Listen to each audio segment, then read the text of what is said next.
Među 10 finalista Lafargeovog konkursa za najbolju inovaciju 2010. godine u oblasti održive gradnje, 3 projekta su bila iz Srbije. Jednu od prve 3 nagrade je dobio projekat Jovana Nikolića. Projekat se zove Panelni sistem gradnje sa neprekidnom internom izolacijom.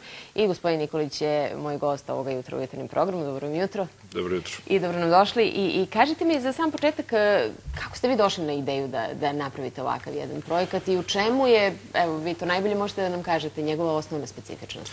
Pa ideja je bila kada mi uragan iznad glave prolazio u Majamiju, da kažem na Floridi, i kada se vidio kako se one kuće lete oko mene. Tad je i stvorena ideja kako to da sprečimo da te kuće ne lete uopšte. Glavni aspekt je ta interna izolacija i sprečavanje termomostova. To je panelni sistem, takozvani prefabrikovnih elemenata, koji se rade negde u fabrici, donose se na gradilište, bilo gde, oni se montiraju, vrlo jednostavno, vrlo lako, ali je ključ u tome što smo mi ostvarili kompletnu izolaciju unutar panela, koja je potpuno neprekidna i ne postoji ni 1 kvadratni santimetar bez izolacije. A šta je sa spojevima? Apsolutno je takođe zaštićeno sa izolacijama, to jeste deo patenta, jer spojeve smo tako odradili, tako smo uradili da se oni jednostavno ne vide, a da su zaštićeni izolacijom. I onda dolazimo do tog potpuno neverovatnog podatka da je moguće sagraditi zgradu od 7 spratova za samo 60 dana. Je li to stvarno tako u praksi? Zaista, pa evo zašto. Mi koristimo 2 paralelna vremena, da kažemo i 3 paralelnih vremena. Dok se radi projekat, rade se paneli po projektu. Znači, kada je pripremljeno zemljište, osnovne radnje za građevinu, infrastruktura i tako dalje, do prve ploče, mi smo sve faktički panele proizveli u fabrici. Tada počinje samo slaganje, kao Lego kocke, tako da kažemo, dolazi do zalivanja i faktički ovo nije montažni sistem, ovo je takozvani skeletni sistem, znači normalna gradnja, samo što je potpuno obrnuti redom i takvom tehnologijom se radi da je energetska efikasnost skoro do 80%.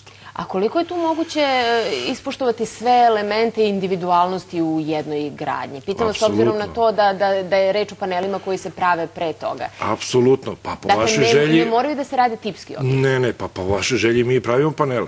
Zato mi radimo prvo idejni projekat, pa vi kažete nama se sviđa ovaj projekat, mi hoćemo ovakvu kuću ili ovakvu zgradu ili ovakav objekat, onda mi to projektujemo i takvi se paneli rade. Donosimo na gradilište i vi dobijete ono što ste želeli. I dobro, i onda imamo rezultate koji su zaista neverovatni kada pričamo o gradnji. Kažu štednja energije za 80%, smanjenje emisije štetnih gasova koji su nastali zagrevanjem, izvanredna zvučna izolacija i zadržavanje toplote prostorija nezavisno od vremenskih prilika. Sve je tačno. Sve je tačno. Sve je tako. I dobro, hajde da nam malo kažete onda i o praksi. Malo o praksi ovde u Srbiji i malo o interesovanju iz sveta. Kako to ide? Pitam vas s obzirom na stanje u našoj građevinskoj industriji. Stanje u građevinskoj industriji je zaista užasno i teško i ja razumem zašto je to tako. Mada su sami građevinari donekle krivi.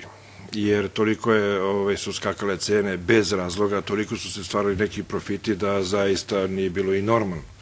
Međutim, sada na našem tržištu cene su jako pale, a mi smo tu cenovno vrlo aktuelni. Zašto? Za našu cenu gradnje, koja negde kreće se od 500 evra pa na gore, kvalitet koji se dobija je neverovatan.